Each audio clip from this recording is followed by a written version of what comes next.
قل بفضل اللہ وبرحمتہ فبذلک فلیفرحوا هو خیر مما یجمعون۔ صدق اللہ العظیم۔ واجب الاحترام صدر مجلس جناب محترم وسیم احمد ہمایوں صاحب، صدر تحریک منہاج القرآن ضلع منڈی بہاولپور، اور آج کی اس محفل کے مہمانان خصوصی جناب محترم سیف اللہ تارڑ صاحب، محترم عرفان بابر صاحب، محترم راجہ ذوالفقار صاحب، محترم غضنفر علی صاحب صاحب، محترم خواجہ سعید صاحب، ان کے علاوہ دیگر قابل صد احترام علماء کرام، معزز مہمانان گرامی، قائدین تحریک منہاج القرآن، اور آج کی اس عظیم الشان محفل میلاد مصطفیٰ صلی اللہ علیہ وسلم میں موجود جملہ حاضرین مکرم، اللہ رب العزت کا لاکھ لاکھ شکر ہے کہ جس نے اپنی توفیق خاص اور حضور نبی اکرم صلی اللہ علیہ وآلہ وسلم کے نانین مبارک کے تصدق سے ہمیں آج کی اس نہایت ہی بابرکت نشست میں حاضر ہونے کی توفیق عطا فرمائے، اور جس حسن نظم، جس خوبصورتی اور جس محبت اور ذوق و شوق کے ساتھ آج کی اس محفل کا انتظام کیا گیا ہے، میں اس پر اس مسجد کی انتظامیہ کے جملہ اراکین کو اور بالخصوص میزبانان محفل کو، خواجہ شبیر احمد صاحب کو اور محترم مختار احمد لودرا صاحب کو، خواجہ محمد ثاقب صاحب کو، دیگر خواجہ برادران کو، اور ان کی ٹیم کے ہر اس فرد کو جس نے کسی بھی حوالے سے آج کی اس محفل کے انتظام و انصرام میں حصہ لیا ہے، میں سب کو دل کی گہرائیوں سے مبارکباد بھی پیش کرتا ہوں، اور دعا گو ہوں کہ اللہ رب العزت آپ کی اس کاوش کو اپنی بارگاہ میں شرف قبولیت عطا فرمائے۔ اور جیسا کہ یہ بات بھی میرے سامنے لکھی ہوئی موجود ہے، آج کی یہ محفل محترم خواجہ شبیر احمد صاحب نے اپنے والدین مرحوم، جی یہ والدین لکھا ہوا ہے، میں شاید والد مرحوم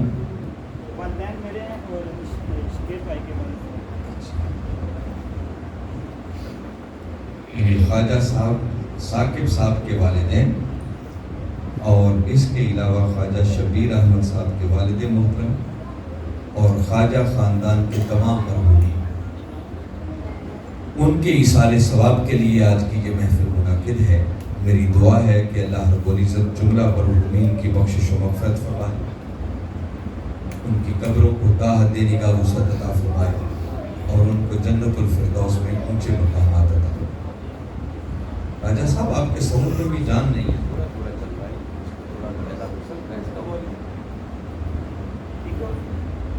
ایک کو نہیں، آواز اونچی ہونی چاہیے، ہو سکتی ہے اب آپ ہی بیٹھے۔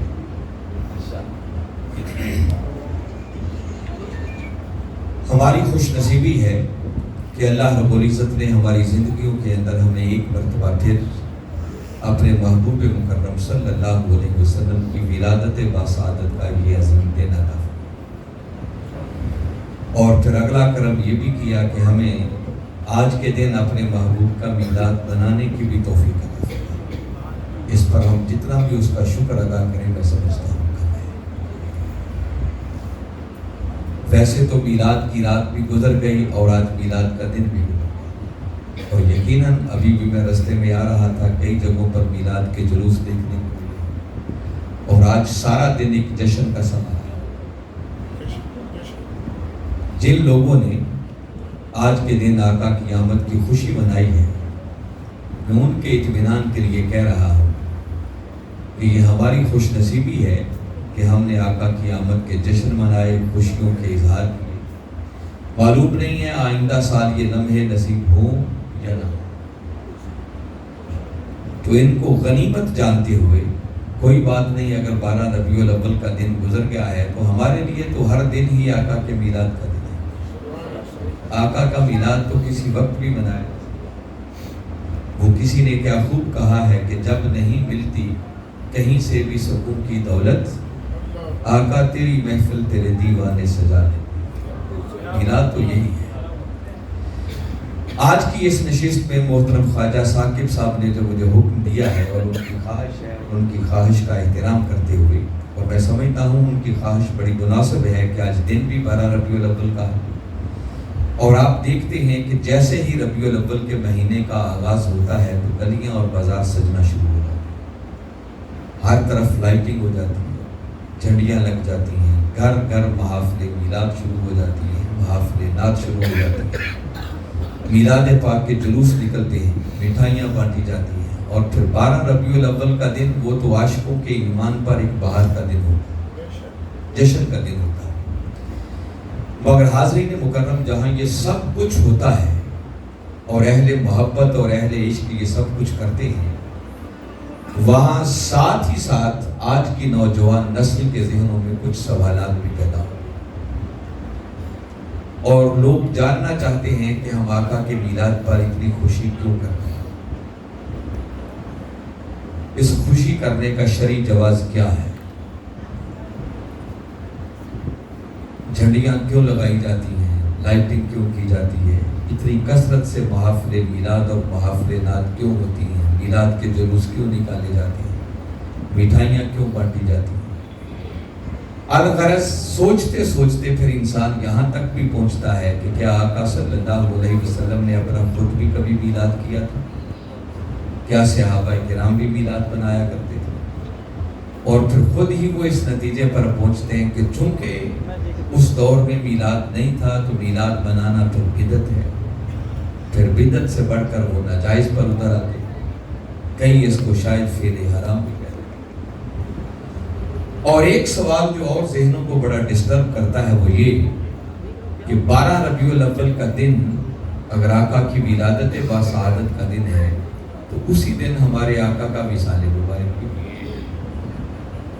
تو کچھ لوگ یوں بھی سوچتے ہیں کہ بڑی عجیب بات ہے کہ ہم آقا کی آمد پر خوشیاں تو کر لیتے ہیں، تو کیا ان کے وصال مبارک پر ہمیں غم نہیں؟ چلو اگر غم نہیں کر سکتے تو اس وصال والے دن ایک جشن کا سما بنانا شاید یہ کسی طور پر بھی مناسب۔ یہ چند ایک بنیادی سوالات ہیں جو ذہن کے کسی نہ کسی کونے خدرے میں موجود ضرور ہیں، اور انسان اس پر سیٹسفیکشن چاہتا ہے، اطمینان چاہتا ہے۔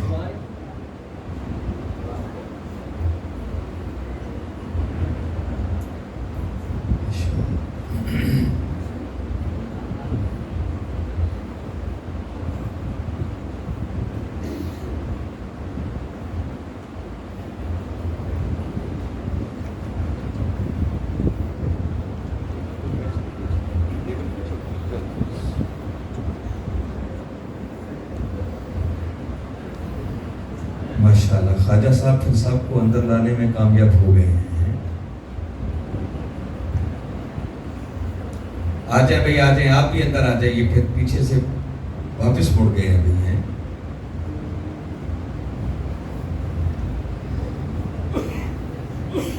آج کے اس موضوع پر جو میں بات کرنے والا ہوں، یہ بات پیش نظر رہے کہ میری آج کی گفتگو کا مقصد کسی میلاد نہ منانے والے کے اعتراضات کا جواب دینا ہے۔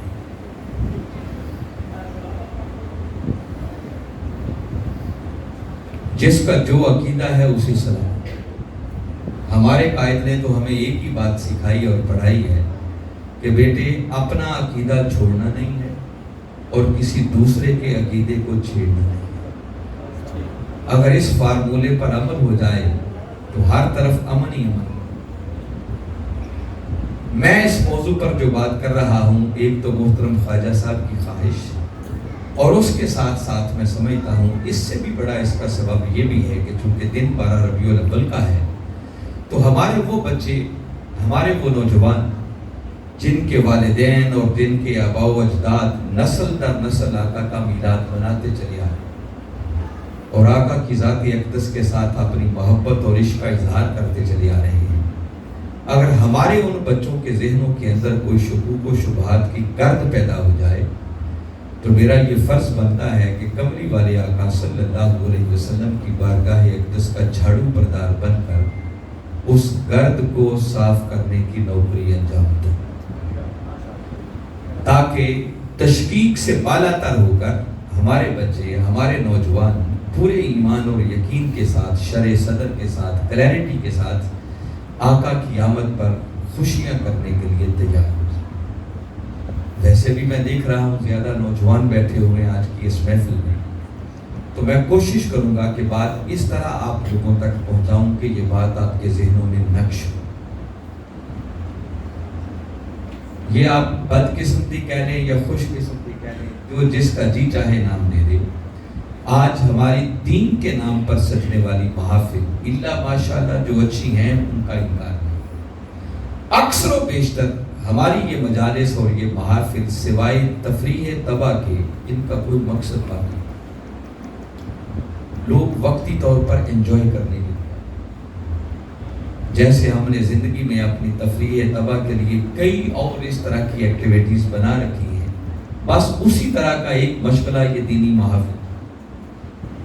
لوگ آتے ہیں کہ دیکھیں مولانا صاحب زور کتنا لگاتے ہیں، وہ اپنی کرسی سے اچھلتے کتنے ہیں، ان کی سور اور لے کیسی ہے، وہ لطیفے اور چٹکلے کتنے سکھاتے ہیں، سناتے ہیں، دوسروں کو برا بلا کتنا کہتے ہیں، گالیاں کتنی دیتے ہیں، اور جو جتنے لطیفے سناتا ہے، آپ کبھی فیس بک سوشل میڈیا پہ چلے جائیں، اس کے سننے والوں کی تعداد اتنی زیادہ۔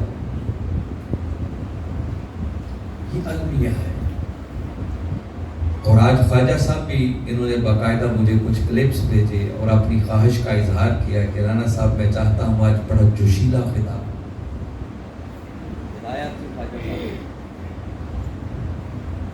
تو میں نے پھر ان کو بتایا ہے کہ دیکھیے جب جوش آتا ہے تو پھر ہوش چلا جاتا ہے، تو ساری باتیں جوش میں کرنے والی نہیں ہوتی، کچھ باتیں ہوش کے ساتھ ہوتی۔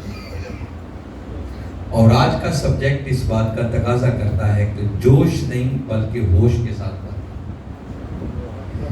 دیکھیں نا، ہم سارے میلاد بنانے والے بیٹھے ہیں، مگر اگر کوئی باہر آپ سے سوال کر دے کہ میلاد بنانے کی کوئی دلیل، تو شاید بیٹھے ہوئے لوگوں میں سے چند ایک کو چھوڑ کر باقی پریشان ہو کے واپس آ جائیں اور اپنے مولوی صاحب، امام صاحب اور خطیب صاحب سے آ کے ملیں، فلاں بندہ یہ سوال۔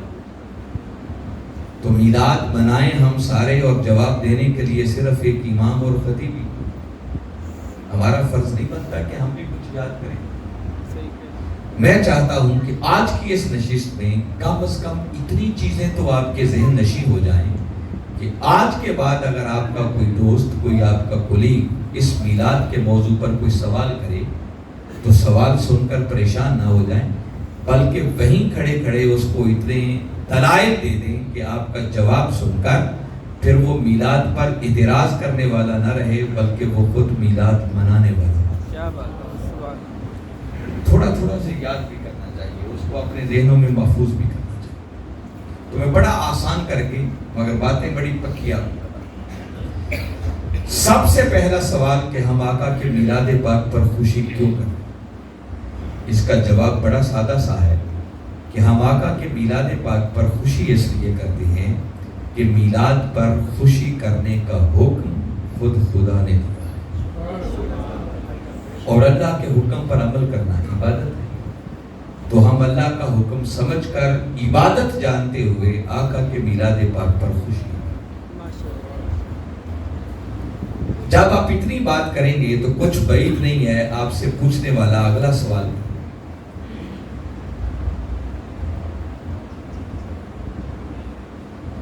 ماشاءاللہ محترم اعظم صاحب تشریف لائے ہیں، ہم ان کو ویلکم کہتے ہیں، خوش آمدید۔ جی اب آپ کی توجہ ہے میری طرف پہ؟ میں چاہتا ہوں کہ نوجوان بڑی توجہ سے ان باتوں کو سنیں۔ ہو سکتا ہے وہ سوال کرنے والا آپ سے پوچھے کہ اگر یہ اللہ کا حکم ہے تو بھئی اس کی کوئی دلیل، اللہ نے یہ حکم کہاں دیا؟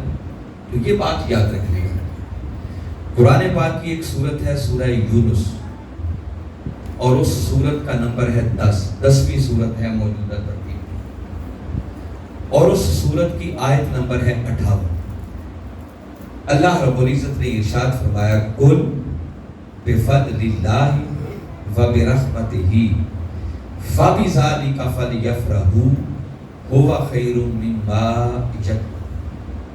باری تعالیٰ اپنے محبوب مکرم صلی اللہ علیہ وسلم سے فرما رہے ہیں کہ اے میرے محبوب مکرم ذرا آپ اپنی میٹھی میٹھی زبان سے اعلان کر دیجئے، انہیں بتا دیجئے بفضل اللہ وبرحمتہ کہ یہ جو ان پر اللہ کا فضل اور اس کی رحمت ہوئی ہے، فبذلک فلیفرحوا، پس انہیں چاہیے کہ اس فضل اور رحمت کے ملنے پر دل کھول کر خوشیاں منائیں۔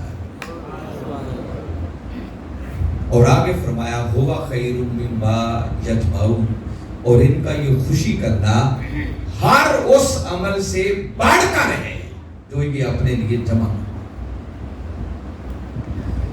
جب آپ یہ آیت کریمہ دلیل کے طور پر پیش کریں گے، اور میں نے آیت بھی پڑھی ہے، اس کا ترجمہ بھی کیا ہے، ہو سکتا ہے وہ سوال کرنے والا اگلا سوال آپ سے اور وہ کہے کہ آیت تو آپ نے اس لیے پڑھی تھی کہ اس آیت کے اندر اللہ تعالیٰ نے میلاد پر خوشی کرنے کا حکم دیا ہے، تو آیت میں تو میلاد کا ذکر آیا ہے جی؟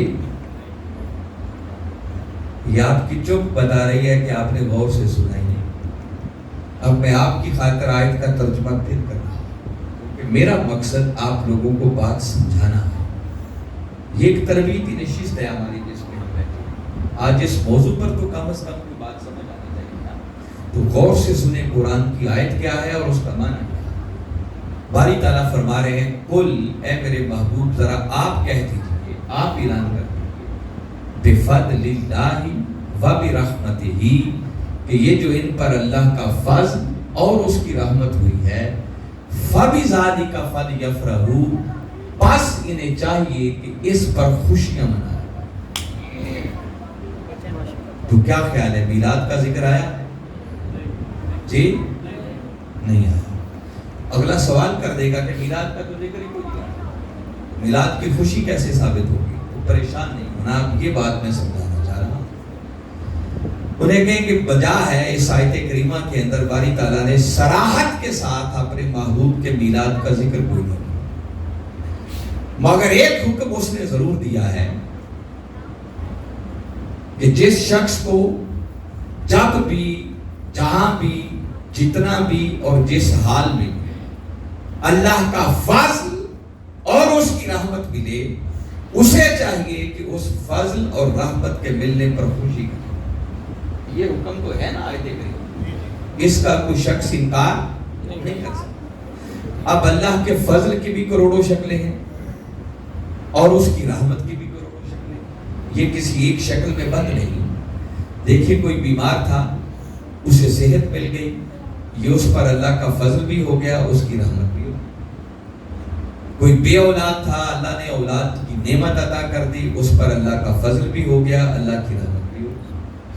کوئی بے روزگار تھا، اللہ نے اس کو اچھا روزگار عطا کر دیا، یہ اس پر اللہ کا فضل بھی ہو گیا، اس کی رحمت بھی ہو گئی۔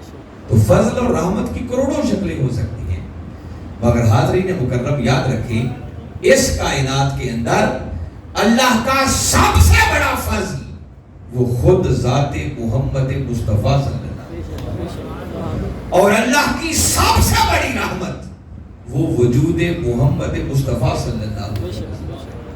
بلکہ حق اور سچ بات تو یہ ہے کہ اس کائنات کے اندر جس کو بھی اللہ کا فضل اور اس کی رحمت ملتی ہے، وہ تو ملتی ہی مصطفیٰ کے قدموں کے صدقے سے۔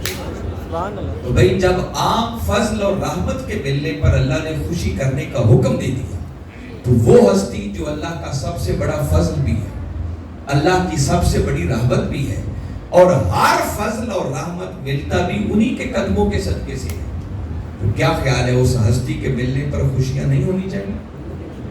یہ تو اس آیت سے بڑا نکھر کر سامنے آ رہا ہے، اور یہ آیت زبان حال سے اعلان کر رہی ہے کہ لوگوں سب سے بڑھ کر خوشیاں اس ہستی کی آمد پر ہونی چاہیے جو اللہ کا سب سے بڑا فضل بھی ہے اور سب سے بڑی۔ ایک معنی ہے۔ یاد رکھیں قرآن پاک کی ایک ایک آیت کی کئی کئی تفسیریں، اس آیت کریمہ کی ایک تفسیر اور بھی کی ہے۔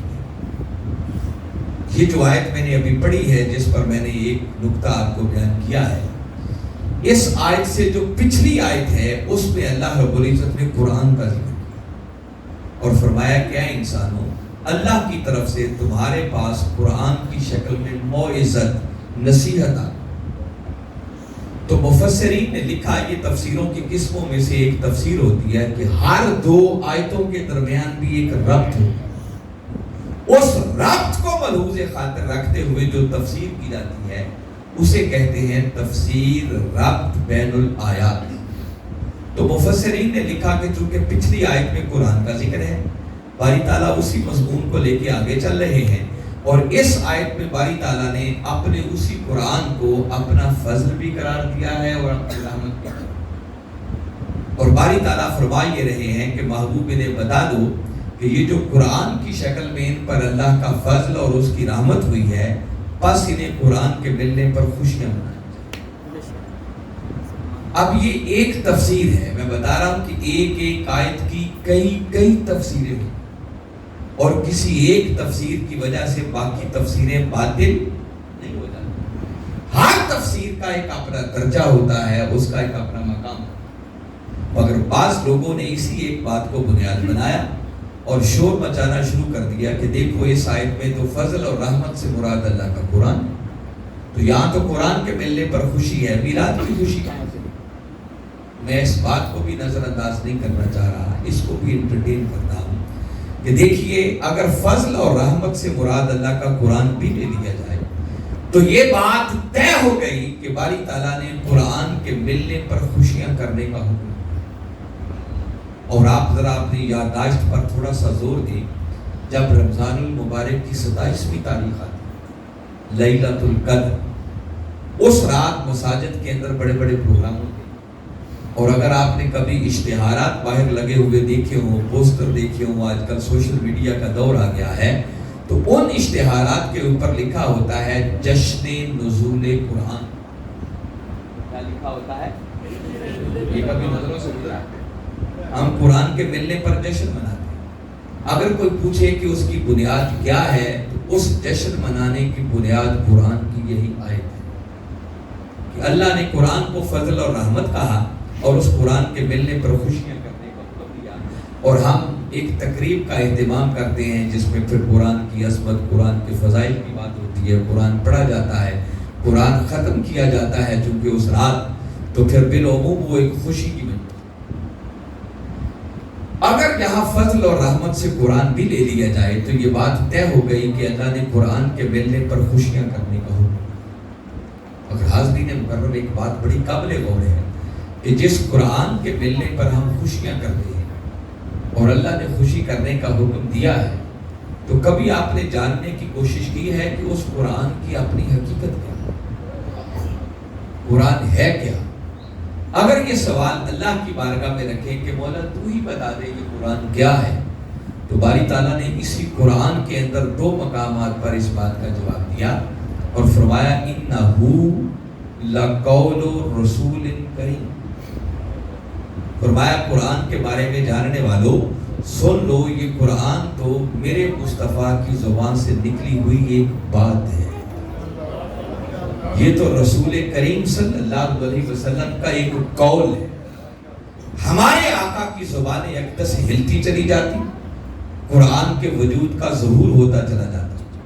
اگر زبان مصطفی نہ ہلتی تو کبھی قرآن کے وجود کا ظہور نہ ہوتا۔ تو قرآن ہے ہمارے آقا کی زبان اقدس سے نکلی ہوئی بات۔ ارے سوچو، جس رات میں اس نبی کی زبان سے نکلی ہوئی بات آئے، اللہ اس پر خوشیاں کرنے کا حکم دے رہا ہے، تو بھائی جس رات میں وہ بات والا رسول ہی آتا ہے، تو کیا اس رسول کے ملنے پر خوشیاں نہیں ہونی چاہیے؟ وہ تو اس سے بھی بڑھ کر ہونی چاہیے۔ ایک اور اینگل سے دیکھیں، کسی نے ام المومنین حضرت عائشہ صدیقہ رضی اللہ تعالیٰ عنہ سے پوچھا، کیا ام المومنین ذرا فرمائیں ہمارے آقا کے اخلاق کیسے ہیں؟ جواب دیتی ہیں کانا خلقہ القرآن، اے پوچھنے والے کیا تو نے قرآن پڑھ کے نہیں دیکھا؟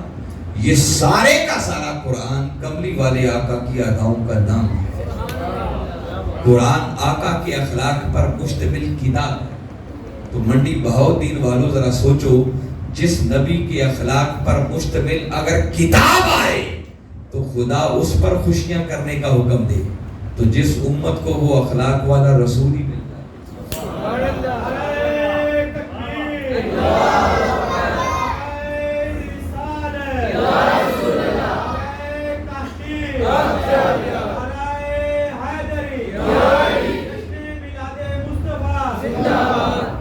تو گویا اس زاویہ نگاہ سے بھی اگر دیکھیں تو آقا کی آمد پر اور آقا کی ولادت باسعادت کی شکل میں ملنے والی نعمت پر بدرجہ اولا خوشیاں کرنے کا حکم ثابت۔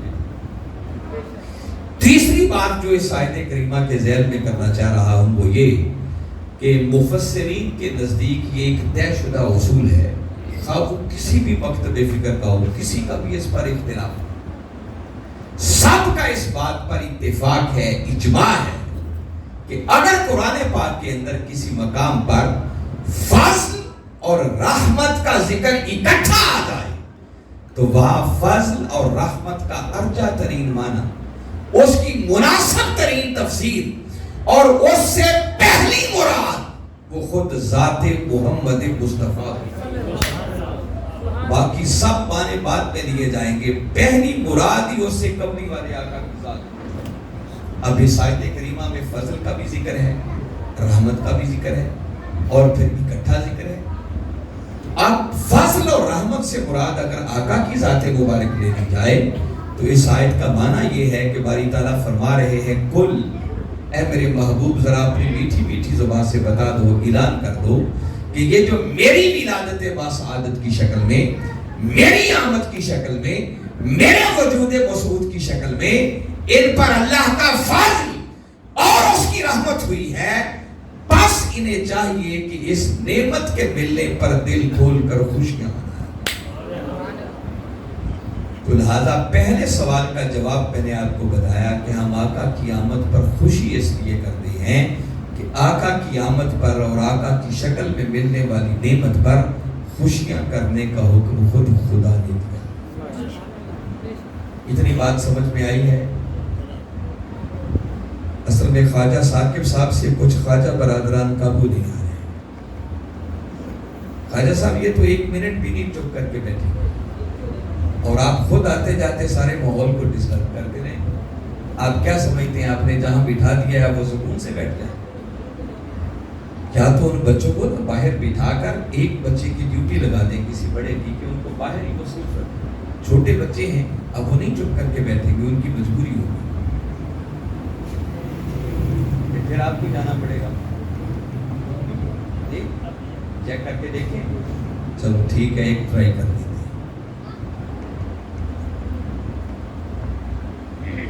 یا جس کے پاس بھی بیٹھے کنٹرول میں نہیں رہیں گے نا، چھوٹے بچے ہیں تو خواجہ صاحب ایک ہی بار حل کر لیں گے، بار بار ڈسٹربنس مناسب نہیں۔ کر لو کچھ، آپ نے تھوڑی دیر بعد پھر چپ کر کے اٹھ جانا ہے۔ میں آپ کو موقع دے رہا ہوں نا، ابھی کر لیں آپ نے جو بھی اس کا انتظام کرنا۔ اب خواجہ صاحب جب ہم چپ کر کے تو انہوں نے اٹھ جانا ہے پھر۔ چلیں ٹھیک ہے بھائی۔ اب اگلی قابل غور بات اس آیت کریمہ میں یہ ہے کہ باری تعالیٰ نے جو کلمات استعمال کیے ہیں وہ بڑے خاص ہیں۔ فرمایا فَلْيَفْرَحُوا، محبوب انہیں بتا دو کہ انہیں چاہیے کہ اس نعمت کے ملنے پر خوشیاں منائیں۔ کیا کیا کریں؟ یہ یفرحو کا لفظ فرحت سے نکلا اور فرحت کا معنی ہوتا ہے خوشی۔ آپ کیا پڑھ رہے ہیں جی؟ بند کر دیں۔ جسے کہتے ہیں نا خدا ہی ملا نہ وصال سما، ایک کام کریں، جہاں یکسوئی سے خلوت میں بیٹھ کر درود پاک پڑھیں یا غور سے میری باتیں سنیں، یہ بیعت بھی ہے۔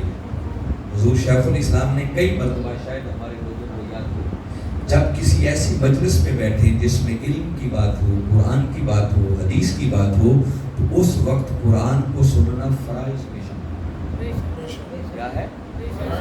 ساری چیزیں پیچھے رہ گئی. تو اس لیے چاند پوری یکسوئی سے سنیں. میں کیا کہہ رہا ہوں، اس وقت یہ سیکھنا زیادہ ضروری ہے. تو جب آپ توجہ سے سنیں گے تو آپ کو کچھ فائدہ بھی ہوگا، ورنہ آپ کا دھیان نہ ادھر ہے. تو میں بات یہ کر رہا تھا کہ اللہ رب العزت نے فل یفرحوا کے ذریعے خوشیاں کرنے کا حکم. اب اللہ کی ذات کو یہ الفاظ کی محتاج نہیں. باری تعالیٰ چاہتے تو فرما سکتے تھے فل یعبدوا، محبوب نے بتا دو کہ انہیں چاہیے اس نعمت کے ملنے پر میری عبادت کیا جائے. اللہ نے یہ حکم دیا. باری تعالیٰ چاہتے تو فرما دیتے فل یسجدوا، انہیں چاہیے کہ اس نعمت کے ملنے پر شکرانے کے سجدے کیا جائے. باری تعالیٰ چاہتے تو فرما دیتے فل ینفقوا، انہیں چاہیے کہ اس نعمت کے ملنے پر صدقہ و خیرات کیا کرے. مگر اللہ نے کوئی ایسا حکم، اللہ نے جو حکم دیا فرمایا فل یفرحوا، محبوب نے بتا دو کہ اس نعمت کے ملنے پر انہیں دل کھول کر خوشیاں. یہ قرآن کو تو ذہن میں سوال پیدا ہوتا ہے کہ ابھی خوشیاں کیوں منائی جائیں؟ کیا باقی کام کرنے منع کر دیا اللہ؟ تو باری تعالیٰ جواب دیتے ہیں کہ نہیں، باقی کاموں سے میں نے منع نہیں، جس کے جی میں جو آئے وہ کرے. مگر فل یفرحوا کا تقاضا یہ ہے کہ میرا دل ٹھنڈا تب ہوگا کہ میرے مصطفیٰ کی ولادت کا دن آئے، تمہارے دل خوشی سے پھولے نہ سمائے، ہر طرف خوشیاں ہی خوشیاں ہو جائیں، مرجھائے ہوئے چہرے بھی کھل اٹھے، غمگین چہروں پر بھی مسکراہٹیں مچل جائیں. یہ فل یفرحوا کا اصل تقاضا. میں ابھی میلاد کے جلسے کی بات نہیں کر رہا، محفل نعت کی بات نہیں کر رہا، کسی جلوس کی بات نہیں کر رہا، مٹھائیاں بانٹنے کی بات نہیں کر رہا، گلیاں بازار سجانے کی بات نہیں. باری تعالیٰ نے یہ جو مطلق خوشی کرنے کا حکم دیا ہے نا، کہ آپ کا دل فرحت محسوس کرے. جیسے بندے کو کوئی کامیابی ملے تو بندہ فطرتاً ایک خوشی محسوس کرتا، اس دن وہ خوشی سے پھولا نہیں سکتا.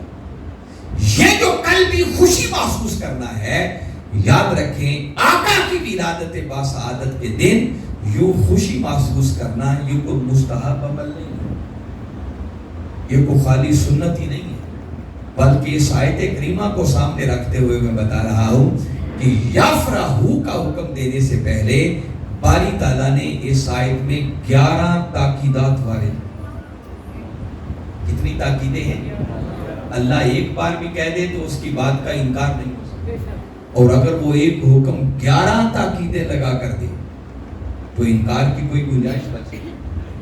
اس لیے میں کہہ رہا ہوں کہ یہ جو خوشی کرنا ہے نا، یہ کوئی مستحب عمل نہیں ہے کہ کر لیا تو ثواب، نہ کیا تو گناہ نہیں، بلکہ آقا کی آمد پر خوشی کرنا یہ واجب اور فرض کا درجہ ہے. اس کے بغیر گزارے نہیں. اور قرآن کے کئی ایک مقامات اور ہیں جو اسی بات پر دلالت کرتے ہیں. اب رہ گئی اگلی بات یہ جو ہم کرتے ہیں، کوئی میلاد کا جلسہ کرتا ہے، کوئی محفل نعت کرتا ہے، کوئی لائٹنگ کرتا ہے، کوئی جھنڈیاں لگاتا ہے، کوئی جلوس نکالتا ہے، کوئی مٹھائیاں بانٹتا ہے. یہ کیا ہے؟ کیا اس کی بھی کوئی حقیقت ہے؟ سن لیں. اب اسی آیت کریمہ کی انہی کلمات پر غور کریں گے. جو جتنے کیوں والے سوالات ہیں نا، کہ جھنڈیاں کیوں لگائی جاتی ہیں، نعتیں کیوں پڑھی جاتی ہیں، لائٹنگ کیوں کی جاتی ہے، مٹھائیاں کیوں بانٹی جاتی ہیں، باری تعالیٰ نے ان سارے سوالوں کا جواب اسی ایک لفظ فل یفرحوا کے اندر دیا. یہ بات نوجوان بالخصوص غور سے سنیں اور اپنے من میں اس کو بٹھائیں. جب کوئی سوال کرے کہ تم یہ کیوں کرتے ہو، یہ کیوں کرتے ہو، یہ کیوں کرتے ہو، تو میں سارے سوالوں کا ایک ہی جواب قرآن کی روشنی میں دینا چاہتا ہوں. آپ اس آیت کو پڑھیں. باری تعالیٰ نے فل یفرحوا کہہ کر خوشیاں کرنے کا حکم تو دے دیا، مگر آگے پوری آیت کو پڑھ لیں. باری تعالیٰ نے خوشی کرنے کا کوئی اسپیسیفک طریقہ آگے کوئی کہ تم نے خوشی کرنی کیسے. اگر باری تعالیٰ کوئی ایک آدھ خوشی کرنے کا طریقہ بھی بتا دیتے تو ہم سارے کے سارے اسی ایک طریقے سے خوشی کرنے کے پابند ہو جاتے. کسی کو دائیں بائیں کچھ اور سوچنے کی ضرورت نہیں. مگر اللہ نے ایسا نہیں کیا. باری تعالیٰ نے خوشیاں کرنے کا حکم دے دیا اور آگے خوشی کرنے کا کوئی طریقہ نہ بتا کر اس حکم کو اوپن رکھا، اس کو کھلا رکھا. اس کو مقید نہیں کیا، محدود نہیں کیا، حد بندی نہیں کی کہ بس ایسے کر سکتے ہو ایسے نہیں کر سکتے، جس کا مطلب یہ ہے کہ باری تعالیٰ سمجھا رہے ہیں کہ بھئی تمہارے ہاں تمہارے علاقے میں تمہارے رسم و رواج کے مطابق خوشی کرنے کا جو بھی جائز طریقہ ہو سکتا، شرط ایک ہے کہ وہ طریقہ ناجائز نہ ہو، وہ حرام کے زمرے میں نہ آتا ہو، اللہ اور اس کے رسول نے اس عمل سے منع نہ کیا ہو۔ فرمایا ایک بات ملحوظ خاطر رکھنا، بس باقی خوشی کرنے کا جو بھی جائز طریقہ ہو سکتا ہے تمہیں ہر اس طریقے سے میرے مصطفیٰ کے میلاد پر خوشی کرنے کی اجازت۔ اللہ نے کوئی پابندی لگائی، تو جب اللہ نے پابندی نہیں لگائی تو میں اور آپ پابندیاں لگانے والے کون ہوتے ہیں؟ باری تعالیٰ اس حکم کو کھلا رکھ کر در حقیقت یہ سمجھا رہے ہیں کہ بھئی دیکھو میرے محبوب کی ولادت کا دن آئے، کسی کا دل نوافل پڑھ کے خوش ہوتا ہے تو بھئی وہ نفل پڑھ کے، کسی کا دل صدقہ و خیرات کر کے خوش ہوتا ہے تو بھئی وہ صدقہ و خیرات کر لے، کسی کا دل میلاد کا جلسہ کر کے خوش ہوتا ہے وہ میلاد کا جلسہ کر لے، کسی کا دل محفل نعت سجا کے خوش ہوتا ہے بھئی وہ محفل نعت کر لے، کسی کا دل جھنڈیاں لگا کے خوش ہوتا ہے تو بھئی وہ جھنڈیاں لگا لے، کسی کا دل لائٹنگ کر کے خوش ہوتا ہے تو بھئی وہ لائٹنگ کر لے، کسی کا دل میلاد کا جلوس نکال کے خوش ہوتا ہے تو بھئی وہ جلوس نکال لے، کسی کا دل مٹھائیاں بانٹ کر خوش ہوتا ہے تو وہ بھی مٹھائیاں بانٹ لے۔ حتیٰ کہ منڈی بہاؤدین والوں سن لو، اگر کوئی شخص آقا کے میلاد کی خوشی میں، میلاد کے جلوس میں، ڈھول کی تھاپ پر نعتوں کے ساتھ اونٹوں اور گھوڑوں کے رقص بھی کروائے تو شریعت اس سے بھی منع نہیں۔ یہ فل یفرحو کے ذیل میں اس کی بھی گنجائش۔ ہمارے اپنے بیٹوں کی شادیاں ہوں، ہم ڈھول بھی بجائیں، گھوڑے بھی نچائیں، اونٹ بھی نچائیں اور کوئی فتویٰ یاد نہ آئے، اور آقا کے میلاد کی بات آ جائے تو دل فتوے ڈھونڈتا۔ تو بات فتوے کی نہیں ہے، فتویٰ در حقیقت وہی تلاش کرتا ہے جس کا دل عشق مصطفیٰ سے خالی۔ اگر دل میں آقا کی تھوڑی سی محبت اور عشق بھی موجود ہونا تو عشق تو بہانے تلاش کرتا ہے کہ یار کی آمد پر خوشیاں منانے۔ اب دیکھیں نا، اگر کوئی لائٹنگ کر لے تو لائٹنگ کرنا کوئی حرام کام ہے؟ اللہ نے منع کیا؟ کوئی منع نہیں۔ کوئی جھنڈیاں لگا لے تو یہ کوئی ناجائز کام ہے؟ کوئی خوشی کی بات؟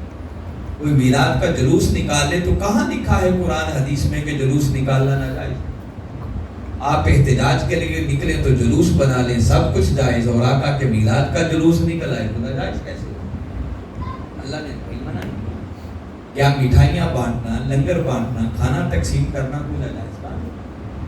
کوئی ناجائز کام؟ تو اللہ رب العزت نے فل یفرحو کہہ کر کوئی پابندی لگائی نہیں ہے، بس ایک ہی پابندی ہے کہ جو کام کرو وہ فعل ناجائز نہیں ہونا چاہیے، حرام نہیں ہونا چاہیے۔ کوئی کہے کہ اچھا اللہ نے خوشی کرنے کا حکم دیا ہے تو انڈیا کی فلم دیکھ کے خوشی مناتے، اجازت نہیں۔ کوئی کہے شراب پیتے ہیں، اس کی اجازت۔ کوئی کہے وہ سائیکلنگ اور موٹر سائیکل ون ویلنگ کرتے ہیں نا، وہ یہ کرتے ہیں، اجازت۔ غلط کام جس سے نقصان کا اندیشہ ہو اس کی اجازت نہیں ہے۔ باقی جائز طریقہ، فرمایا تمہارے ہاں خوشی کرنے کا جو بھی جائز طریقہ ہو سکتا ہے تمہیں ہر اس طریقے سے میرے مصطفیٰ کے میلاد پر خوشی کرنے کی اجازت۔ کوئی پابندی ہے؟ کئی علاقوں میں چلے جائیں نا تو خوشی کے موقع پر لوگ لٹی ڈالتے ہیں، جھومر ڈالتے ہیں۔ اب میں بات کہوں گا، ممکن ہے کوئی تنگ ذہن کا مالک شخص کہے کہ علامہ صاحب کیا باتیں بتاتے ہیں؟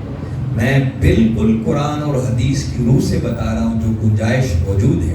فرمایا جو خوشی کرنے کا جائز طریقہ ہے، کوئی آقا کی آمد کی خوشی میں مل کر لوٹی ڈالے، جھومر ڈالے، گھنگرو ڈال کے ناچے، اس کی بھی اجازت۔ اور یہ کام خود میرے آقا کے سامنے، آقا کے دور میں بھی ہو۔ اب لوگ پڑھتے نہیں ہیں، کتابیں دیکھتے نہیں۔ مسجد نبوی کے اندر حبشہ کے لوگ حبشی آتے، ان کے ہاتھوں میں سٹکس پکڑی ہوتی، وہ ایک خاص انداز سے اچھلتے کودتے، سٹکس پر سٹک مارتے، جیسے گتکا کھیلتے ہوتے ہیں نا، یوں کر دے اور ساتھ ان کی زبان پر ایک ورد ہوتا، وظیفہ ہوتا. وہ پڑھتے کیا؟ محمد عبد صالح، محمد عبد صالح، محمد عبد صالح. یہ ترانہ پڑھتے، ساتھ لوٹی ڈالتے، اور میرے آقا اپنے در دولت پر کھڑے ہو کر خود بھی دیکھتے، خوش ہوتے، اور اپنے پیچھے ام المومنین حضرت عائشہ صدیقہ رضی اللہ تعالی عنہ کو کھڑا کر کے اپنے کندھے کی اوٹ سے ان کو بھی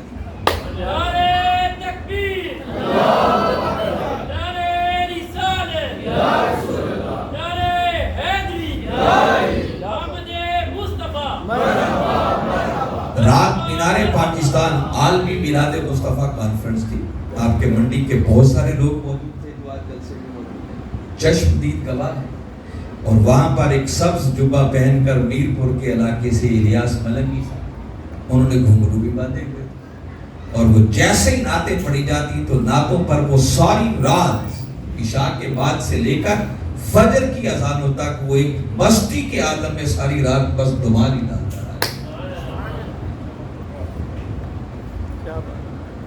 تو دین میں بڑی وسعت ہے، بشرطے کہ کوئی ناجائز استعمال نہ کرے.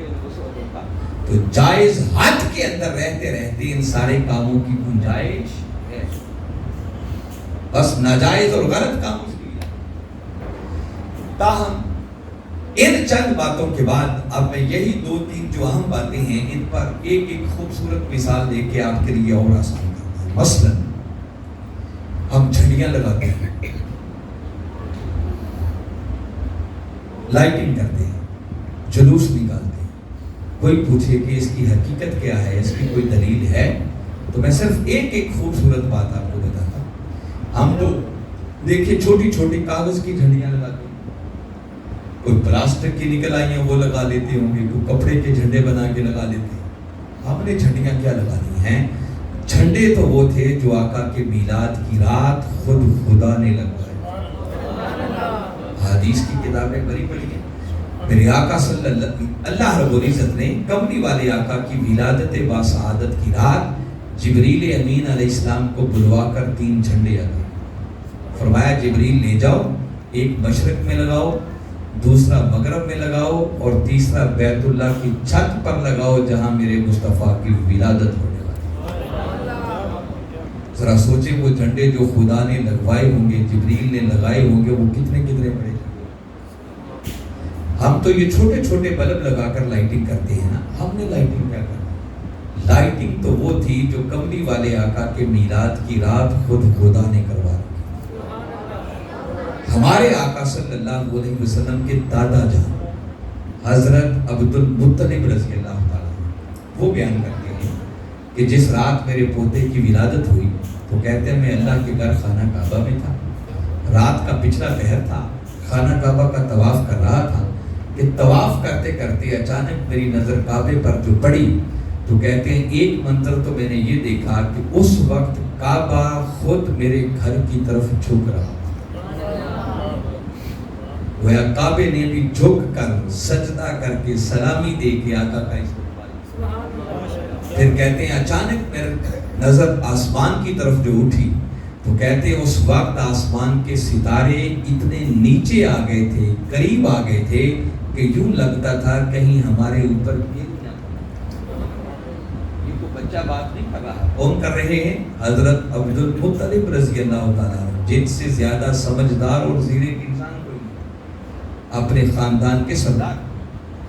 وہ کیا کہہ رہے ہیں کہ ستارے اتنے قریب آ گئے تھے کہ ایسے لگتا تھا کہ کہیں ہمارے اوپر گر نہ پڑے. اور منڈی والوں ذرا سوچو رات کون سی تھی؟ 12ویں رات. اور یہ جو 12، 13، 14 کی راتیں ہیں جب چاند اپنے پورے جوبل اور عروج پر ہوتا ہے تو بالعموم ستارے تو نظر ہی کوئی نہیں آتے ہیں ستارے تو نہیں آتے. عبد المطلب رضی اللہ تعالیٰ عنہ کا یہ فرمانا 12ویں کی رات کی نسبت، تو ذرا سوچو وہ ستارے اللہ نے کتنے قریب کر دیے. گویا اللہ رب العزت نے اس رات چاند اور ستاروں کو زمین کے قریب کر کے پوری کائنات کو بکائے نور بنا. ہر طرف لائٹنگ ہی لائٹنگ، روشنی ہی روشنی.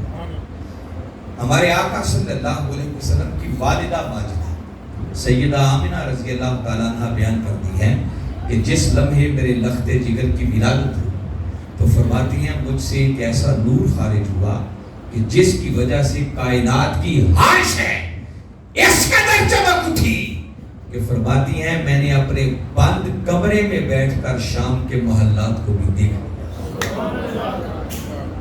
دیکھو نا اس لائٹنگ کا، اس نور کا عالم کیا ہوگا کہ ہر شے چمک، اور وہ دیوار بھی چمک اٹھتے ہیں، اور وہ کہتے ہیں میں نے بند کمرے میں بیٹھ کر شام کے محلات کو بھی دیکھا۔ لائٹنگ تو وہ تھی جو اللہ نے کہا۔ کوئی پوچھے جلوس کیوں نکالتے ہیں تو ایک آپ کو ایمان افروز بات اس پر بھی سنا دوں۔ ہمارے آقا صلی اللہ علیہ وسلم جب مکہ سے ہجرت کر کے مدینہ تشریف لائے تو مدینہ والوں کو یہ پتا تھا کہ آقا نے روانہ کب ہونا، یہ ایک طے شدہ پلان تھی، اور انہیں یہ بھی اندازہ تھا کہ کوئی مکہ سے چلے تو کتنے دنوں میں مدینہ پہنچ جاتا۔ مگر ہمارے آقا صلی اللہ علیہ وسلم جیسے ہی گھر سے نکلے تو آپ نے سیدھا مدینہ جانے کی بجائے سیدنا صدیق اکبر رضی اللہ تعالیٰ عنہ کو ساتھ لیا اور پہلے غار ثور پہ 3 دن اور 3 راتیں وہاں رہے۔ لیٹ ہو گئے، تاخیر ہو گئی، موبائل ٹیلی فون تو نکلے کوئی نہیں تھے کہ فون کر کے بتا دیتے کہ ابھی ہم 3 دن لیٹ آ رہے ہیں۔ اب مدینہ کے لوگ انتظار میں ہیں کہ آقا چل تو پڑے تھے، ان کو تو پہنچ جانا چاہیے۔ احادیث کی کتابوں میں لکھا ہے کہ اہل مدینہ کیا کرتے، وہ 3 دن جو ان کی شدت کے انتظار کا عالم یہ تھا کہ وہ ہر روز ناشتے کر کے اپنے گھروں سے نکل آتے، عاشق لوگ، محبت کرنے والے، اور وہ اونچے اونچے ٹیلوں پر چڑھ اور بعض کھجور کے درختوں کے تنوں پر چڑھ کر آقا کی راہ تکتے تھے کہ آقا کی سواری کہیں آتی ہوئی نظر آتی ہے۔ اب تو وہ راہ تکنے کا دور ہی نہیں رہا نا، اس لیے نوجوانوں کو تو یہ بات سمجھ ہی نہیں آئے گی کہ راہ تکنا کیا ہوتا۔ اب تو موبائل ٹیلی فون نکل آیا، لوگ گھر بیٹھ کے آرام سے پوچھتے ہیں جی رانا صاحب چل پڑے لاہور سے کہ نہیں چلے، اب کہاں پہنچ گئے، اب کہاں پہنچ گئے، اب کہاں پہنچ گئے، راہ کوئی دیکھتا ہی نہیں۔ جب یہ موبائل ٹیلی فون نہیں تھے تو یہ کئی بڑے لوگ جنہوں نے وہ دور دیکھا ہے ان کو یاد ہوگا کہ جب کسی کے خاص مہمان نے آنا ہوتا، کسی کا بیٹا نوکری سے واپس آ رہا ہے، کسی کا والد آ رہا ہے، کسی کے پیر و مرشد آ رہے ہیں، یا وہ خاص مہمان آ رہا ہے، تو گھر والے میزبان کئی بار گھر سے نکل کر گلیوں میں آ کے مہمان کی راہ تکتے تھے کہ مہمان آ رہا ہے یا نہیں۔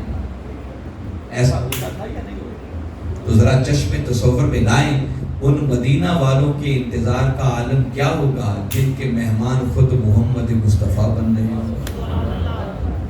جب 3 دن کی تاخیر کے بعد دور سے آقا کی سواری آتی ہوئی انہیں نظر آئی تو شہر مدینہ میں ایک شور مچ گیا، ہر طرف دھوم مچ گئی کہ آقا تشریف لے آئے۔ کیا بچے، کیا بوڑھے، کیا مرد، کیا عورتیں، ہر کوئی اپنے گھر سے باہر نکل آیا، اور مدینہ کے لوگوں نے مدینہ کی بستی سے باہر نکل کر اکٹھے ہو کر جلوس کی شکل میں کملی والے آقا کا استقبال کیا۔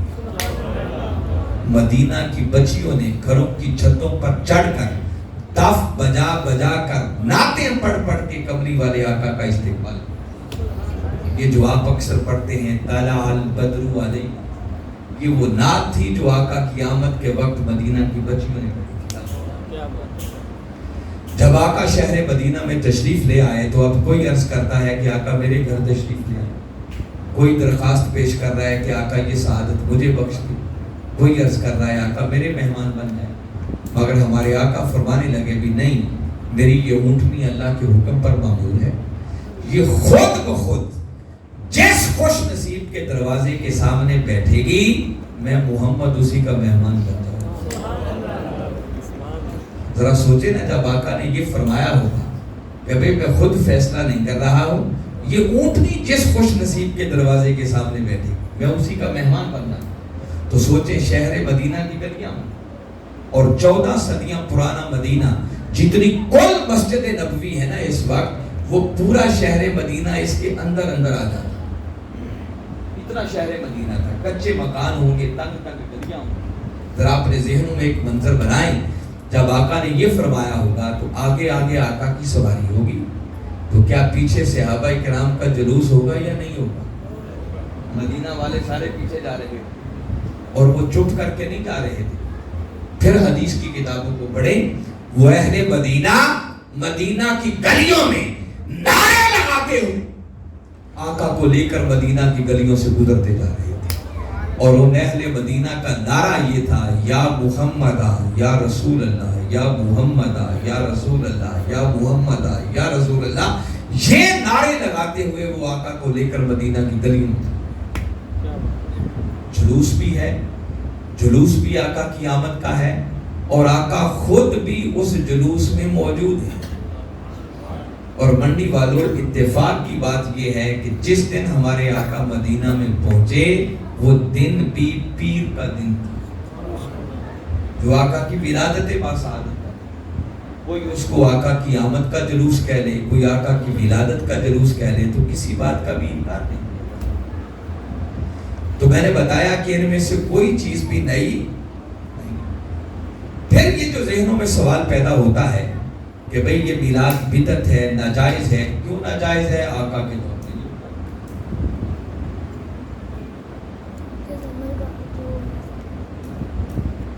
تو میں اس پر بتانا چاہ رہا ہوں, یہ جو لوگوں کے ذہن میں خیال آتا ہے کہ اس طرح کا میلاد کہاں تھا جیسا ہم میلاد, کہ بیٹھ کے نعتیں پڑھنا شروع کر دیں.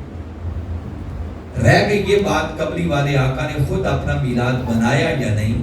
ایک جملہ اس پہ بھی سن لے, قبلی والے آقا کے دور میں میلاد ہونا تو بعد کی بات ہے, ہمارے آقا نے خود بھی اپنا میلاد بنایا.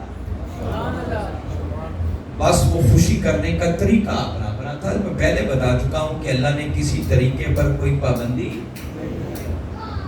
ہمارے آقا صلی اللہ علیہ وسلم جب مکہ سے ہجرت کر کے مدینہ تشریف لے گئے تو مدینہ پہنچنے کے بعد میرے آقا نے اپنی ولادت باسعادت کی خوشی میں باقاعدہ بکرے ذبح کیے, کھانا تیار کیا, اور مدینہ کے لوگوں کی دعوت کر کے اللہ کے ہاں اپنی ولادت کا شکرانہ ادا.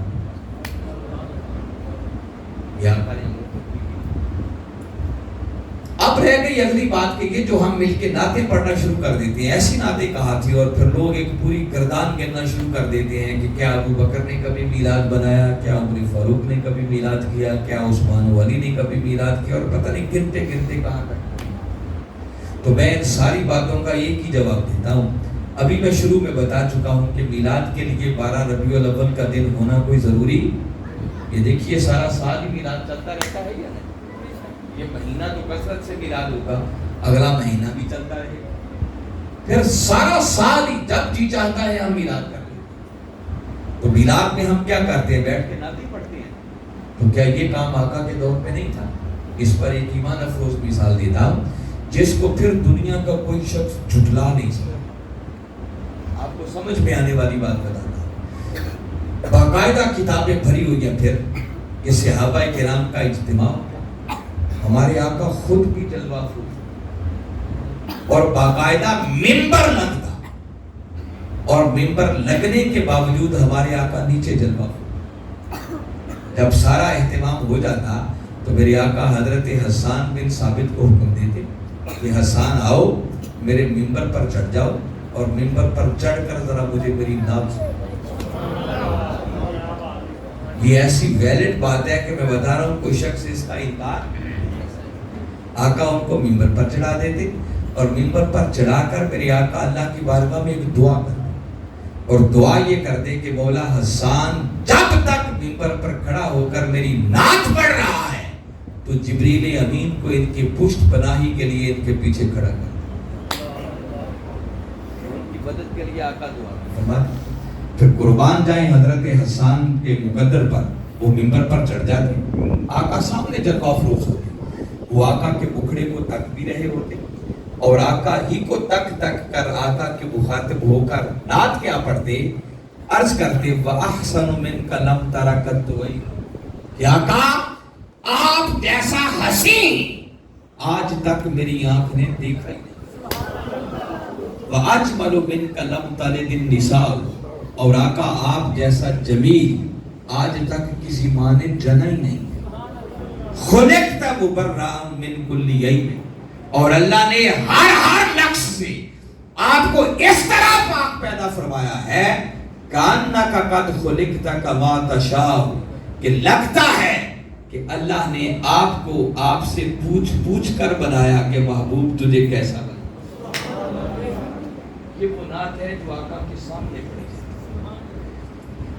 اب ذرا مجھے سوچ کے بتائیے گا کہ صحابہ کرام کا اجتماع ہو گیا، ہمارے آقا جب جلوہ افروز ہو گئے تو اس کا مطلب کہ آقا خود صدر مجلس بنے، اور حضرت حسان نے جب منبر پر چڑھ کر آقا کی نعتیں پڑھ دی، صحابہ کا اجتماع، آقا صدر مجلس، حضرت حسان نے جب نعتیں پڑھ دی، تو مجھے بتائیں یہ کمری والے آقا کا میلاد نہ بنا تو کیا؟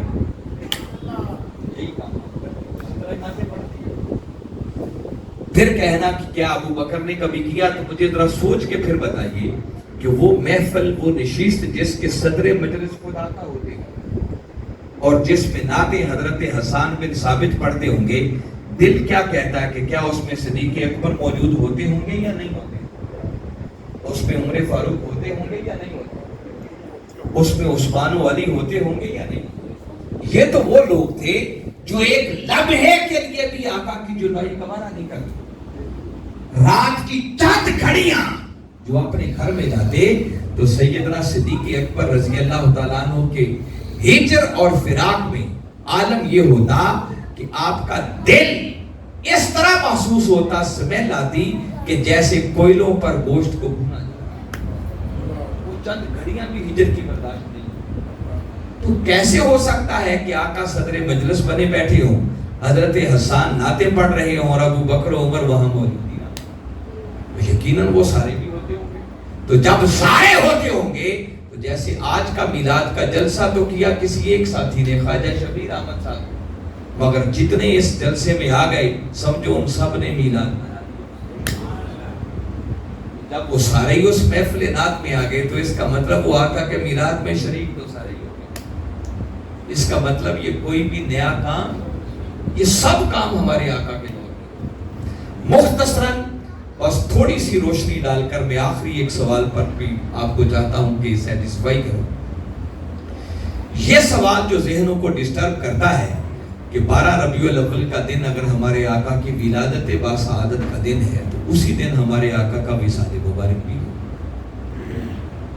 تو یہ کہنا کہ بھئی میلاد پر خوشی کرتے ہو، وصال پر غم کیوں نہیں کرتے؟ تو سن لیں، پہلے سوال کا جواب تو میں دے چکا کہ آقا کی ولادت باسعادت پر، آمد پر خوشی تو اس لیے کرتے ہیں کہ خوشی کرنے کا حکم خود خدا نے۔ اور اگلی بات سن لیں کہ وصال پر غم اس لیے نہیں کرتے کہ ہمارے آقا آج بھی ہمارے اندر موجود ہیں۔ منڈی والوں کیا خیال ہے، موجود ہیں یا نہیں؟ جس کا عقیدہ ہے موجود ہیں بلا ہاتھ کھڑا کرو۔ پکی بات ہے، بہوش و حواس کہہ رہے ہیں۔ تو مجھے بتائیں کوئی موجود بھی ہو اور کوئی غم کرتا پھرے تو یہ کوئی عقل مندی کی بات؟ بھئی غم وہ کریں جن کا رسول چلا گیا۔ ہمارے آقا تو 14 صدیاں پہلے بھی موجود تھے، آج بھی ہیں، قیامت تک رہیں گے، اور قیامت کے بعد بھی اگر کسی کی نبوت اور رسالت کا ڈھنکا بجے گا تو وہ محمد مصطفیٰ کی نبوت۔ جب آقا اس شان کے ساتھ آگے تو پھر غم کیسا؟ میں ٹیکنیکل مشکل دقیق باتیں اس موضوع پر نہیں کرنا چاہ رہا، یہ ایک الگ سبجیکٹ ہے۔ اگر آپ کو موٹی سی بات بتاتا ہوں، آپ کلمہ طیب پڑھتے ہیں، کیا کہتے ہیں؟ لا الہ الا اللہ محمد الرسول اللہ۔ کیا معنی ہے؟ اللہ کے سوا کوئی عبادت نہیں۔ اور پھر کہتے ہیں محمد صلی اللہ علیہ وسلم اللہ کے رسول ہیں، کہتے ہیں یا تھے کہتے ہیں؟ جی پکی بات ہے نا، محمد صلی اللہ علیہ وسلم اللہ کے رسول ہیں۔ تو بھئی جب وہ ہیں تو پھر مانو نا کہ وہ آج بھی ہیں۔ تو جب وہ ہیں تو پھر غم کیسے؟ کوئی ہو بھی اور کوئی غم کرتا پھرے تو ایسے شخص کا علاج کروانے کی ضرورت۔ ایک جگہ پر کسی بندے نے پوچھا کہ اچھا آپ اتنا زور دے کے کہہ رہے ہیں کہ آقا آج بھی موجود ہیں تو پھر وہ نظر کیوں نہیں آتا؟ نظر بھی تو آنا چاہیے۔ تو یاد رکھیں کسی کا نظر نہ آنا یہ اس کے نہ ہونے کی دلیل۔ بھئی قصور دیکھنے والے کی نظر کا بھی ہو سکتا ہے، ممکن ہے آپ کی نظر ہی کام نہ کرے۔ دیکھو نا اس دنیا میں کروڑوں حقیقتیں ایسی ہیں جو ہمیں آنکھ سے نظر نہیں آتی مگر ہم انہیں مانتے ہیں۔ میں آپ کو موٹا سا مسئلہ سمجھ آنے والے بتاتا ہوں۔ دیکھو عید کا چاند ہمیں نظر ہی نہیں آتا، وہ ایک مفتی صاحب کے اعلان کے انتظار میں ہوتا، ہمیں نظر آتا بھی نہیں ہے مگر ہم مان لیتے ہیں کہ چاند۔ کیا خیال ہے خدا موجود ہے یا نہیں؟ کبھی دیکھا؟ خدا نظر بھی نہیں آتا مگر مانتے ہیں کہ خدا۔ اس کا مطلب کہ نظر نہ آنا یہ کسی کے نہ ہونے کی دلیل۔ کئی چیزیں ہیں جو ننگی آنکھ سے نظر نہیں آتی، اسی پر اگر خوردبین لگا لیں آنکھ سے آپ کو دیکھیں نا آنکھیں خراب ہو جاتی ہیں، نظر ویک ہو جاتی ہے، آپ یہ کہنے کے لگاتے ہیں، چشمہ لگاتے ہیں، وہی شخص جس کو پہلے نظر نہیں آتا اس کو نظر آنا شروع ہو جاتا ہے۔ بھئی ایسا ہوتا ہے یا نہیں ہوتا؟ کئی دور کی چیزیں ہمیں ننگی آنکھ سے نظر نہیں آتی تو وہ دوربین لگا لیں، ٹیلیسکوپ، آپ کو دور کی چیزیں بھی نظر آنا شروع ہو جاتی ہے۔ تو بھئی اگر کسی کو نظر نہیں آتا تو قصور دیکھنے والے کی نظر کا بھی ہو سکتا۔ میں نوجوانوں کو ایک سادہ مثال دے کے کسی دور میں ریڈیو ہوتے تھے، وہ ریڈیو کو ایک گول سا بٹن ہوتا تھا، اسے گھماتے تھے تو سوئی موو کرتی تھی آگے پیچھے، اور جہاں سوئی چلتی تھی وہاں نمبر لگے ہوتے تھے۔ وہ کچھ نمبروں پر سوئی آتی تو کبھی کراچی کا اسٹیشن چل پڑتا، کبھی ملتان کا چل پڑتا، کبھی لاہور کا چل پڑتا، کبھی اسلام آباد کا، ایسے ہوتا تھا یا نہیں؟ پھر ٹی وی نکل آئے، ان کے چینل گھمانے والے ہوتے تھے، آپ چینل گھماتے جاتے تھے، کئی مختلف چینلوں کی نشریات شروع ہونا شروع ہو جاتی۔ اب ذرا آپ ٹھنڈے دل سے سوچیں کہ وہ جب ریڈیو ہوتا تھا اگر اس کی سوئی اسٹیشن سے تھوڑی سی آگے پیچھے ہو جائے تو نشریات آتی تھی؟ جی نہیں آتی تھی نا۔ تو اب جس کی سوئی ہلی ہوئی ہو، جس کا چینل خراب ہو، وہ باہر نکل کے شور مچانا شروع کر دے، پیچھے سے ہی سب کچھ بند ہو گیا، ارے ناداں سوئی تو تیری اپنی ہلی، چینل تو تیرا اپنا خراب ہے، اپنے من کی سوئی کو گنبد خضرا کے اسٹیشن پر سیٹ کر، اپنے من کے چینل کو مدینہ کے اسٹیشن پر لگا۔ خدا کی قسم خالی آواز نہیں، ساتھ تصویر بھی آتی۔ سوئیاں تو ہماری اپنی ہلی ہوئی ہیں، چینل تو ہمارے اپنے لگے۔ ان سے پوچھو جن کی سوئیاں سیٹ ہو گئی تھی، مولانا عبد الرحمن جامی رحمۃ اللہ تعالیٰ، جن کے چینل کے سیٹ ہونے کا عالم یہ تھا، فرماتے ہیں سگت رہا کاش جامی نام بھی آمد پر زبانت گاہے گاہے، کہتے ہیں آقا کاش آپ کے کتے کا نام جامی ہوتا، آپ جامی جامی کہہ کر اپنے کتے کو بلاتے، اسی بہانے میرا نام بھی آپ کی زبان پہ آتا۔ چینل کیوں سیٹ تھے، اتنی محبت۔ اور وہی مولانا جامی کہتے ہیں کہ لوگوں میں نے اپنی زندگی کے اندر خواب میں نہیں، جاگتے ہوئے عالم بیداری میں 72 مرتبہ کمری والے آقا کی زیارت۔ پوچھئے ابو العباس مرسی رحمۃ اللہ تعالیٰ علیہ سے، کہتے ہیں 40 سالوں سے یہ حال ہو چکا ہے کہ اگر کسی ایک لمحے کے لیے بھی آقا کا ودھا مکھڑا نظروں سے اوجھل ہو جائے، اس لمحے خود کو مسلمان ہی نہیں سمجھتا، ہر وقت۔ اب چینل ہی خراب ہوں، سوئیاں ہی ہلی ہوئی ہوں تو بابا کوئی کیا کر سکتا؟ ان چینلوں کو درست کرنے کی ضرورت ہے۔ اور پھر بات جو میں بتا رہا تھا اس کا لبے لباب اور نچوڑ بتا رہا ہوں کہ آقا 14 صدیاں پہلے بھی جلوہ افروز تھے اور آج بھی ہیں۔ فرق صرف اتنا پڑا ہے کہ 14 صدیاں پہلے جب آقا ظاہری طور پر جلوہ افروز تھے، ابو لہب و ابو جہل آتے وہ بھی دیکھتے، ابو بکر و عمر عثمان و علی آتے وہ بھی دیکھتے، مگر پردہ کر جانے کے بعد فرق یہ آیا ہے کہ آج اگر کوئی ابو لہب و ابو جہل کی آنکھ لے کر آئے تو آقا نظر نہیں آتا، مگر کوئی ابو بکر و عمر عثمان و علی کی محبت اور عشق والی آنکھ لے کر آئے تو آقا آج بھی پردے اٹھا کر ودھا مکھڑے کا دیدار کرتے۔ تو لہذا ہمارے ہاں غم نہیں ہے بلکہ خوشیاں، کیوں کہ ہمارے آقا آج بھی ہمارے اندر موجود۔ لہذا حاضرین مکرم، ایک تو آج 12 ربیع الاول کا دن گزرا، تو یہ چند باتیں خواجہ صاحب کے حکم پر میں نے آپ کو بتائی کہ جو کچھ ہم نے آج کے دن کیا ہے یا آئندہ بھی کریں گے تو یہ کوئی ناجائز کام نہیں ہے، یہ بدعت نہیں ہے۔ یہ دیکھیں آج قدرتی طور پر یہ کتابیں میں دیکھ رہا تھا، یہ حضور شیخ الاسلام کی ایک کتاب ہے جس کا عنوان ہی صرف یہ ہے کہ کیا میلاد النبی منانا بدعت ہے؟ آگے پھر پورا جواب ہے۔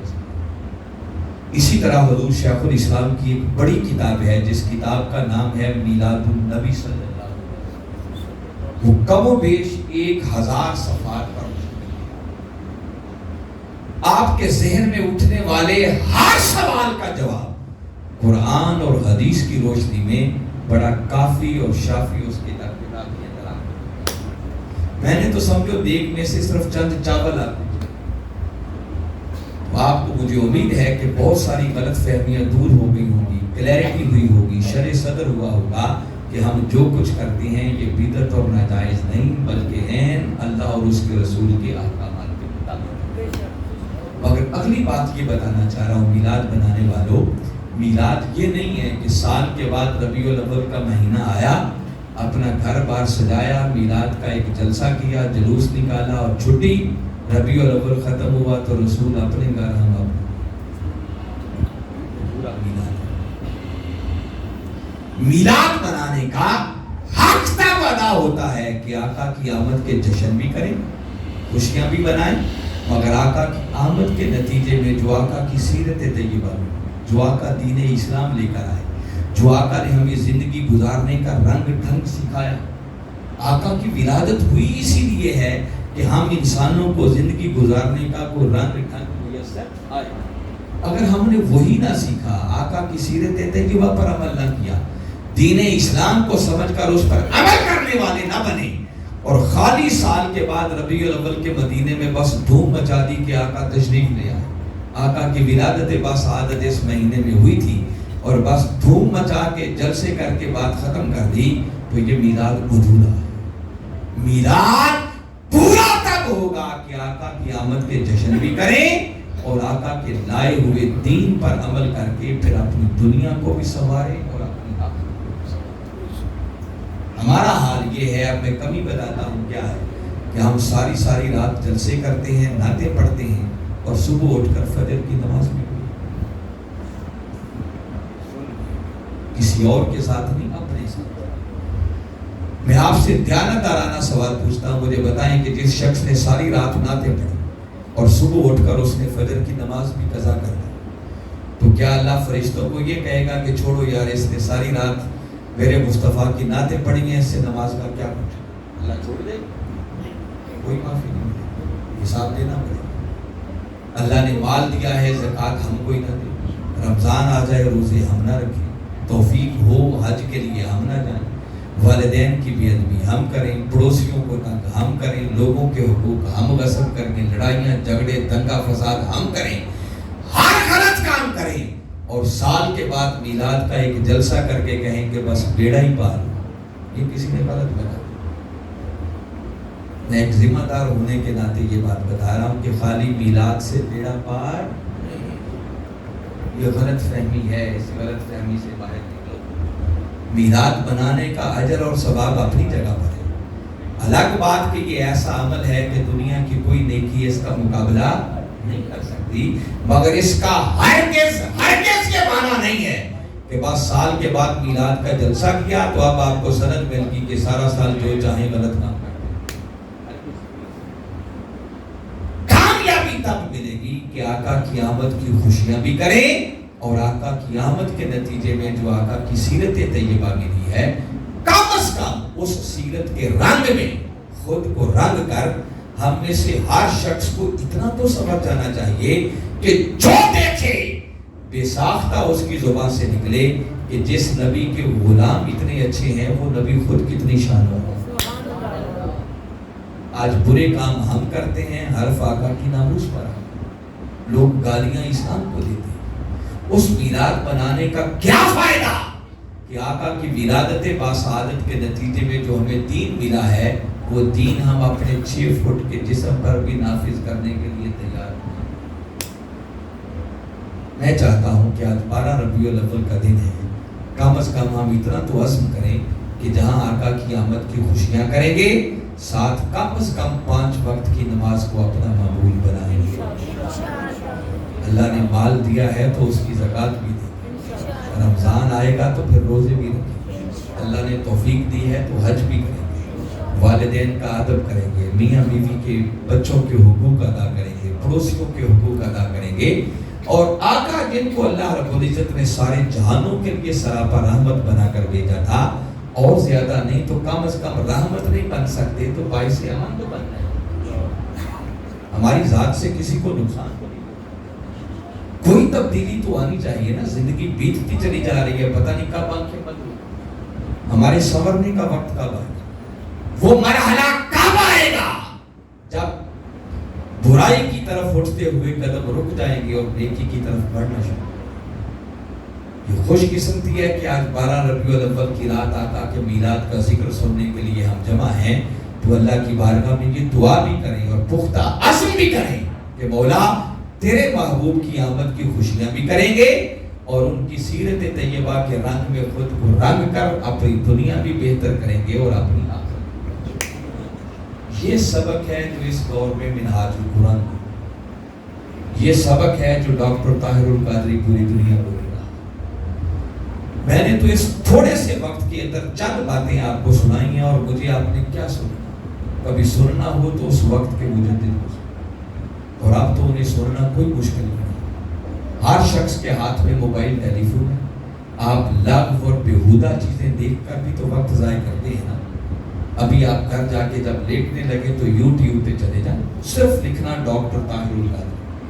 ڈاکٹر طاہر القادری کے اتنے خطابات آپ کے سامنے کھل جائیں گے کہ میں ذمہ داری سے کہتا ہوں کہ کوئی شخص اگر آج سے سننا شروع کرے, ہر روز ایک خطاب سنے, بندے کی زندگی ختم ہو سکتی ہے, اس مرد کلندر کے خطابات ختم. اور ان خطابات کے اندر کوئی لطیفے نہیں ہیں, کوئی چٹکلے نہیں ہیں, کوئی دوڑے مائیے نہیں ہیں. یا قرآن کی بات ہوگی یا رسول کے فرمان میں سمجھ آئے گی کہ دین کیا ہے, میلاد کیا ہے, آقا کی غلامی کسے کہتے ہیں, اللہ کا بندہ کیسے بنا جاتا ہے, ہماری ذمہ داریاں کیا بنتی ہیں, دین ہم سے کیا کرتا ہے. اور طاہر القادری جیسے لوگ روز روز پیدا نہیں ہوتے, صدیوں بعد ایسے لوگ. اس لیے میں آپ کو دعوت دوں گا کہ اس مرد کلندر کو سنیں, ان کی فکر کو سمجھیں. وہ اپنے لیے نہیں جی رہے, ان کی زندگی کا ایک ایک لمحہ وہ آقا کے دین اور آقا کی امت کی سربلندی کے لیے بسر کرتا ہے.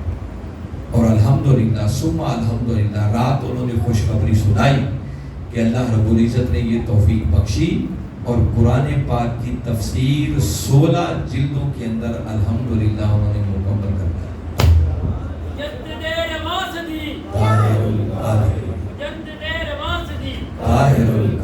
تو یہ اللہ کا خاص کرم ہے. 1000 کتابیں اگر ہمارے پاس پڑھنے کی فرصت. میں چاہتا ہوں کہ جیسی ہستیاں جو روز روز پیدا نہیں ہوتی, صدیوں بعد پیدا ہوتی ہیں, خوش نصیب ہوں گے وہ لوگ جو ان کے دست و بازو بن کر آقا کے دین کی سربلندی کے لیے وہ اپنا کردار ادا کریں. ہمارے لوگ آپ کو دعوت دیں گے, میں بھی آپ کو دعوت دے رہا ہوں, آئیں. اگر باتیں اچھی لگی ہیں تو منہاج القرآن کے ممبر بنے, رفیق بنے.